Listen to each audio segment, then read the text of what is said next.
Hello guys, কেমন আছেন সবাই? আশা করি সবাই ভালো আছেন। নাটক কম করো প্রিয়। আজকে আমাদের ভিডিওর টপিক হচ্ছে সাহা, অর্থাৎ যাদের বিচি আছে কিন্তু মেশিন নাই। এটা কিভাবে সম্ভব? আবার তারা বলছে বাংলাদেশে তাদের নিরাপত্তা নাই। আমি এখান দিয়ে হেঁটে যাবো, আপনি নিরাপত্তা দিতে পারবেন আমার? আপনাদের মতো সুন্দরী নিরাপত্তা দেওয়ার মতো সামর্থ্য বাংলাদেশের নাই। সঠিক বলেছেন, আপনার বুদ্ধি ভালো। আমি ঠিক বলেছি, কিন্তু বাংলাদেশের প্রশাসন তাদের নিরাপত্তা দিতে ব্যর্থ। আপনি তো শাহবাগী তাই না? আপনাদের গা থেকে এমন পচা শুটকির গন্ধ কেন আসে? আচ্ছা সাহা, এদের গায়ে পচা শুটকির গন্ধ তা আপনি কেমনে জানলেন? তার মানে আপনিও একটা সাহা। হ্যাঁ, তুমি ঠিক বলেছো। আমি সবসময় সঠিক কথাই বলি ভাই।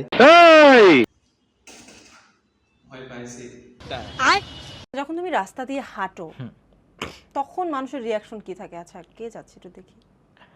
বিভিন্ন রকমের রিয়াকশন থাকে, এমন আছে আমি কিছু ফানি রিয়াকশন যদি কথা বলি সেটা হচ্ছে মানে বাইক চালাচ্ছে, দেখতে দেখতে ঘুরে বাইক নিয়ে পড়ে। সে ফুদা থাকতে আমি কেন বলবো? প্লিজ আমাকে ক্ষমা করে দাও।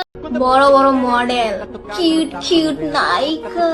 বাংলাদেশে মেকআপ বক্স গুলো থাকতে শেষে কিনা আপনার মতো সাহা দেখে বাইক নিয়ে ঘুরে পড়ে যাচ্ছে।